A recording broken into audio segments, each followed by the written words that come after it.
The music thudded through the rented banquet hall, shaking the cheap crystal centerpieces on the long tables. Brenda's laughter, loud and shrill, cut through the polite chatter of the employees around us. She was in her element, swirling a glass of champagne, soaking in the attention of her colleagues. I stood quietly near the buffet table, smiling faintly, pretending to be invisible, as always. I had spent most of my life perfecting the art of invisibility, at school, at family gatherings, even during holidays where my presence was more of an obligation than a joy. "Get a life," Brenda crowed, clutching the arm of one of her new friends from marketing. "You've achieved nothing in your life or work. Seriously, it's embarrassing." A few heads turned. Some looked uncomfortable, but no one spoke up. I swallowed hard, feeling the same dull ache in my chest that I'd known since childhood. Brenda, younger by 5 years, had always been the family's golden girl. Scholarships, promotions, admiration. Me? I was the quiet one, the sensitive one, the one who would never amount to much. And somewhere along the way, I had started to believe them too. I forced a smile, lifted my glass slightly in mock salute, and took a small sip of sparkling water. I didn't give Brenda the satisfaction of a reaction, but deep down, the words stung, even if I had known they were coming. She had no idea, of course. She had no idea about the meeting I had attended last Thursday. No idea about the document now folded carefully inside my purse. No idea about the final, irreversible decision made behind closed doors. I moved slowly around the room, watching the familiar faces, managers, assistant managers, department heads, all of them smiling, drinking, pretending. No one noticed me. They wouldn't. Not until tomorrow morning. And by then, it would be far, far too late. The night wore on, and I slipped out quietly while Brenda danced in the middle of the floor, surrounded by her adoring colleagues. I didn't say goodbye. I didn't need to.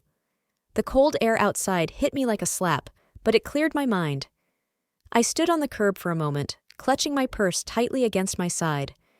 The letter inside felt heavier than it should have. It wasn't just a piece of paper. It was everything they thought I would never have.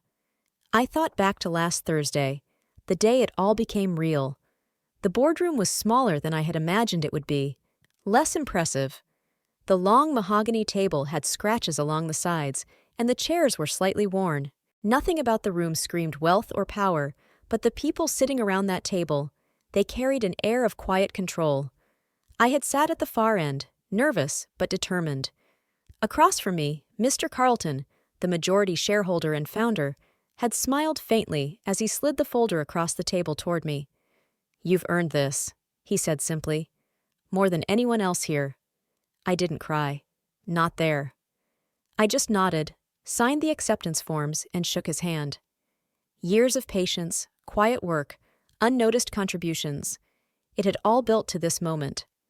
While Brenda had played at climbing the visible ladder, impressing managers with flashy presentations and loud declarations, I had been building the company's foundation brick by brick behind the scenes, analyzing budgets, solving crises quietly, being the one person who did the thankless work no one noticed, until now. Mr. Carlton had seen it, and now, officially, I was part of the board of directors, with voting rights, equity shares, and a permanent voice in every major decision the company made. Brenda, and everyone else, would find out tomorrow morning when the announcement went public, an all-staff email, mandatory meeting at 9 a.m. sharp. I could already picture her face, the outrage, the confusion, the desperate scramble to understand how the failure she had mocked her entire life now sat above her, watching from a higher floor. I smiled to myself as I unlocked my car door and slid inside. Tomorrow would be the beginning, not just for me, but for all of them. The next morning, I arrived at the office early. Habit, mostly. I had always been the first one in, the one making coffee when no one else thought to, the one fixing the copier or reorganizing the supply room without being asked. The building felt different today, as if the walls themselves were holding their breath. I rode the elevator alone to the 7th floor, where the executive offices were. For the first time in my life, I didn't have to get off at the 3rd floor, where the cubicles buzzed with frantic mid-level energy. Today, I belonged upstairs. The email went out at 8 a.m. sharp. I watched it land in my inbox, plain and formal. We are proud to announce the appointment of Miss Claire Sutton to the Board of Directors, effective immediately. Her exceptional contributions and dedication have been instrumental to the company's success. No fanfare, no dramatic drum roll, just quiet, undeniable truth. At 8:15, the first ripple of confusion hit. A few people wandered by my new office, pretending they had business upstairs. I heard whispered conversations near the elevators. Someone even peeked inside, then scurried away when I met their eyes. I sat calmly at my desk, reviewing a quarterly report, as if nothing unusual had happened. At 8:45, Brenda stormed through the front doors. Late, as usual, but today, visibly rattled. She didn't even notice me behind the frosted glass walls at first. She marched straight to her department, where the murmurings grew louder. It didn't take long. By 8:52, she had read the email. By 8:55, she was standing frozen in the hallway, staring at my name on the boardroom door. Claire Sutton, board member. Her mouth opened slightly, as if she wanted to say something but couldn't find the words. I didn't move. I didn't wave. I just watched her, my expression unreadable. For years, Brenda had thrived on being bigger, louder, brighter. She had been the success story, the sister everyone talked about at family gatherings. And now, in the space of a single email, the foundation of her carefully crafted image cracked, just slightly, but visibly.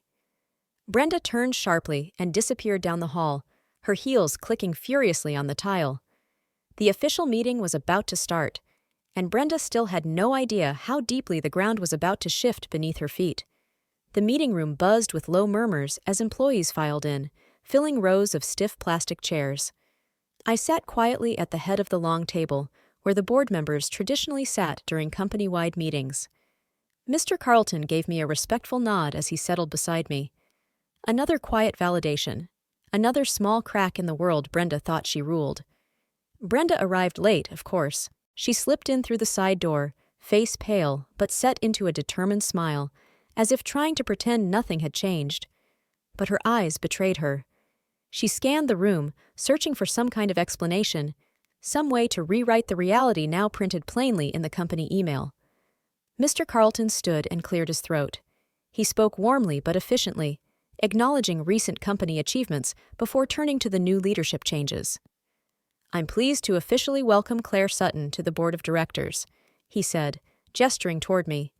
Her years of dedication, insight, and quiet leadership have been the backbone of many of our successes.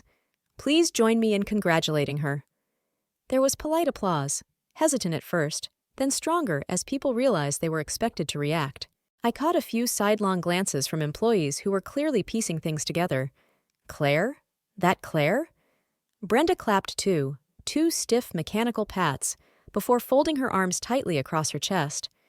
The rest of the meeting blurred into routine updates and announcements, but under the surface, a quiet current of tension grew. Afterward, as people gathered their things and prepared to leave, Brenda made her way toward me. Her mouth was pressed into a tight line. Her high heels clicked sharply on the floor. "You could have told me," she hissed under her breath, low enough that no one else could hear. I tilted my head slightly, pretending not to understand. "Told you what?" I asked, my voice mild. Brenda's nostrils flared. "Don't play dumb," she snapped. "You let me stand there last night. You let me say all those things, and you didn't say a word." "I didn't think it mattered," I said simply, gathering my papers. She stared at me, stunned, as if she couldn't believe I wasn't groveling, apologizing, offering some explanation to make her feel better. For once, I didn't rush to fill the silence. I let it hang there, cold and unkind. It wasn't my job anymore to protect her from consequences. Brenda turned sharply on her heel and stormed out of the room, her shoulders stiff with barely contained rage. I watched her go, feeling neither triumph nor guilt. Only a deep, quiet satisfaction that for once I had chosen myself. The following days at work were a study in quiet hostility. Brenda avoided me entirely, pretending I didn't exist. In the hallways, she laughed louder than necessary with her department, making sure I could hear. In meetings, she deliberately asked others for clarification on things I had already explained, subtly trying to undermine my authority without being blatant enough to face consequences. It was almost funny. Almost. But there was an edge to it, a bitterness just under the surface that hadn't been there before. And it wasn't just professional jealousy. It was personal. Old. I saw it in the way she stiffened when my name was mentioned, the way she looked at me like a childhood enemy instead of a colleague.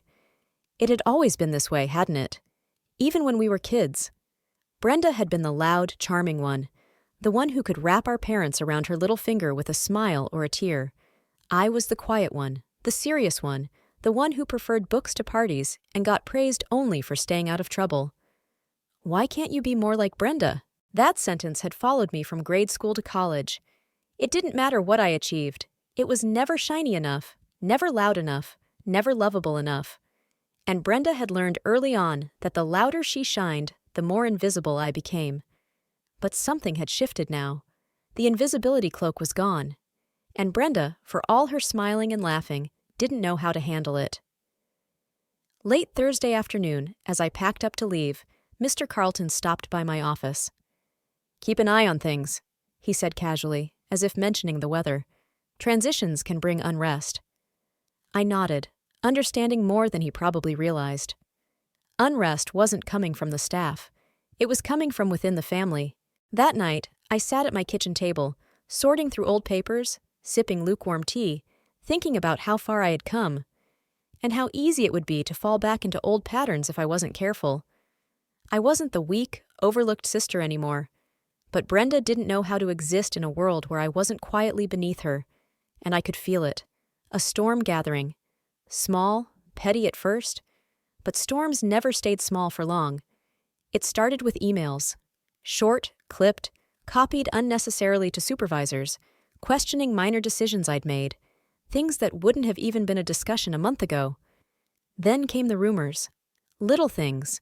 Subtle whispers about favoritism, about how I'd gotten lucky or knew the right people. Nothing direct, of course. Brenda was too smart for that, but smart wasn't the same as wise. At first, I ignored it, focused on my work, answered every email professionally, addressed every false narrative with quiet facts. But by the second week, I couldn't pretend it wasn't deliberate. At lunch one afternoon, sitting alone with a salad I barely touched, I overheard two marketing assistants whispering by the coffee station. "Did you hear Brenda say Claire only got the board position because Mr. Carlton felt sorry for her?" "Yeah, like, poor sad Claire, she needed a pity promotion."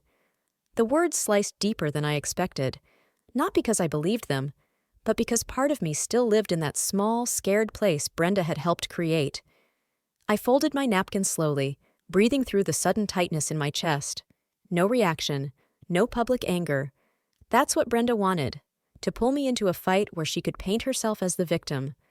I wouldn't give her that. Instead, I documented everything. Every email, every slight, every whispered comment that circled back to me. Not because I planned to get revenge, but because I knew something Brenda didn't. When you're on the board, your fights are no longer private. Everything gets recorded. Everything leaves a trail. Later that evening, sitting alone in my small apartment, I pulled out an old photo album.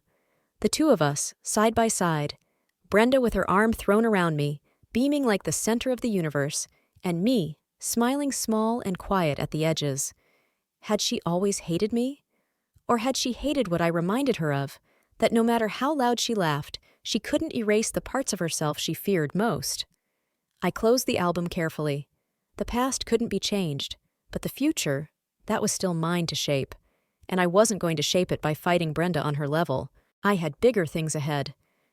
The only question was, how far would she go before she realized she had already lost? By the third week, Brenda's patience snapped. The first real blow came disguised as a concerned email sent directly to Mr. Carlton and the rest of the board, with me conveniently blind copied. A full page outlining performance concerns about my leadership, claims of favoritism, poor communication, low morale, all unfounded, all wrapped in careful language, making her look like a loyal employee only trying to help the company. I stared at the email on my screen for a long moment, feeling the familiar burn of old shame stirring. The same shame I'd carried since childhood, the same shame Brenda had always known exactly how to summon. But not this time. I didn't respond immediately. Instead, I gathered my documentation. Project outcomes, employee surveys, meeting minutes. Everything Brenda's accusations couldn't touch. At the next board meeting, Mr. Carlton brought it up, not angrily, almost amused. "We received a passionate email about your leadership," he said, glancing at me over his glasses. "Anything you'd like to address?" I placed the folder carefully in front of him. Facts. Calm, cold facts. Not excuses, not tears. By the end of the meeting, it was clear the board had no concerns about my performance, only about the motives behind the complaint.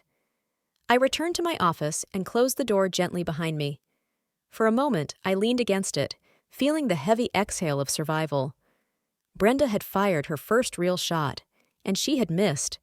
But something inside me knew this wasn't over. People like Brenda didn't lose quietly. They didn't retreat with dignity. They doubled down. The next morning, the real escalation began. Whispers about my past, personal things Brenda would have known from years of shared bedrooms, family dinners, childhood confessions. Twisted slightly. Made uglier. Stories about my supposed emotional instability, about an old anxiety diagnosis from my early 20s, distorted into rumors of mental breakdowns, unfit leadership, poor decision-making. The worst part wasn't that people whispered. It was that some people believed it, because rumors didn't need to be true. They only needed to feel true. And Brenda, more than anyone, knew exactly which parts of me the world would find easiest to doubt. The rumors didn't destroy me. They didn't even dent my position on the board, but they changed the air around me. Some colleagues grew careful in their conversations, weighing their words as if afraid I might shatter. Others acted overly cheerful, trying to prove they didn't believe the whispers, and in doing so, proved they had heard them. I worked through it the way I always had. Quietly, steadily, letting results speak louder than gossip. Still, it wore on me. One evening, after a long strategy session, I sat alone in my office long after the others had left. The building hummed with the low, tired sounds of janitors and distant printers. My phone buzzed, a text, from an unknown number. "You'll never be one of them. Everyone knows what you really are." No name, no signature, but I didn't need one. The venom was unmistakably Brenda's. I set the phone down without responding, staring out over the empty parking lot. The same old message, dressed in new words. "You don't belong. You're not good enough. You never were. It wasn't about the job. It was about erasing me, pushing me back into the shadows where she thought I belonged." I realized then that this wasn't a professional rivalry. It was personal survival, for her. If I could be seen as worthy, capable, strong, then what did that say about all the years she had been celebrated at my expense? What did that say about the version of our family story she had wrapped herself in like armor? The next day, I requested a private meeting with Mr. Carlton. I didn't bring the rumors. I didn't bring the text. I brought numbers, projections, plans, proof that my work wasn't just good, it was vital to the company's future. He listened carefully, nodding in that slow, considered way of his. When I finished, he sat back and smiled faintly. "We don't promote ghosts here, Claire," he said quietly. "You're here because you deserve it. Remember that." I thanked him and left his office, feeling steadier than I had in weeks. It wasn't about fighting Brenda anymore. It was about refusing to shrink, no matter how loudly she tried to shout me down. Still, something told me Brenda wasn't done. Not yet. Because for some people, losing face hurt more than losing everything. It happened the following Friday, the day of the quarterly company gathering. Everyone was required to attend. Announcements, bonuses, awards, a celebration of success. I sat near the front with the other board members, reviewing my notes, trying to stay focused. I had a speech to give, just a few minutes, welcoming new hires and outlining upcoming initiatives. Nothing complicated. But as I stood and walked toward the podium, I caught the look on Brenda's face. Tight, calculating, almost gleeful. I should have recognized it sooner. The look she wore before pulling the tablecloth from under the dishes at Thanksgiving, just to watch everything crash. The CEO introduced me, and I stepped forward into the bright overhead lights, smoothing my papers. The first few lines came easily. Then, halfway through my speech, I heard it, a sharp cough, a muttered word from somewhere near the back. Liar. A few heads turned. A ripple of confusion moved through the crowd. I kept speaking, forcing my voice to stay steady. Another muttered word, louder this time. Fraud. Someone laughed nervously. Chairs shifted. I didn't have to look to know it was Brenda. Her voice rose above the polite silence, thick with mock sympathy. Tell them about your breakdown, Claire, she called out sweetly. Tell them about how you almost quit because you couldn't handle the pressure. A stunned silence fell over the room. My heart hammered against my ribs. This was it, the final blow Brenda had been preparing. I could see her leaning casually against the back wall, arms folded, eyes shining with malicious satisfaction, waiting for me to crumble, waiting for me to validate every ugly rumor she had planted. I took a slow breath, set my papers down, and looked directly at the audience. For those curious, I said, my voice clear and steady, yes, I struggled with anxiety when I was younger. And yes, there were moments when I doubted myself. A few people shifted uncomfortably. But struggling doesn't make you weak, I continued. It makes you human.